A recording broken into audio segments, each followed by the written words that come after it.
महिनाभरात मराठी माणूस देशाचा पंतप्रधान होऊ शकतो असं वक्तव्य माजी मुख्यमंत्री पृथ्वीराज चव्हाणांनी केलं होतं. त्याला आता महसूल मंत्री चंद्रशेखर बावनकुळेंनी जोरदार प्रत्युत्तर दिलंय. चव्हाण संभ्रम निर्माण करतात असं बावनकुळे म्हणालेत. एप्स्टाईन फाईल्सवरून अमेरिकेमध्ये गेल्या 6 महिन्यांपासून मोठा गदारोळ आहे. ती फाईल उघड झाल्यावर भारताच्या राजकारणावरही त्याचा विपरीत परिणाम होऊ शकतो असं चव्हाण म्हणालेत.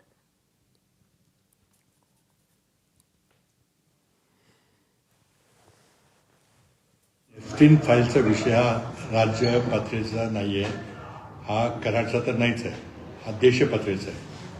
विषय फार गंभीर आहे, त्याचे राजकीय परिणाम फार मोठे गंभीर होणार आहेत. पण कराडला इतर या व्यासपीठावर ते बोलणं उचित नाही.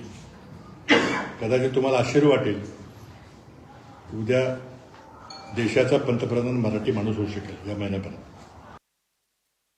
पृथ्वीराज चव्हाण वगैरे लोक आहेत नाही पिसाळलेले आहेत. आता झालं ना पृथ्वीराजजी आपलं. आता कशाला तुम्ही ह्या फाईल्स आणि ते पंतप्रधान बदलणाऱ्या वगैरे. राहुल गांधी निश्चित होत नाही 2047 पर्यंत, हे आपल्या देशाला माहिती आहे. त्यामुळं चुकीच्या पद्धतीचा संभ्रम निर्माण करणे, काहीतरी फटाक्याची लढ टाकून देणे, ते फटाके फुसकी निघतात. हे पृथ्वीराज चव्हाणांनी एक फटाक्याची लढ टाकलेली आहे, फटाक्याची ती फोडण्याचा प्रयत्न केला आहे, काही नाही आहे. एबीपी माझा, उघडा डोळे बघा नीट.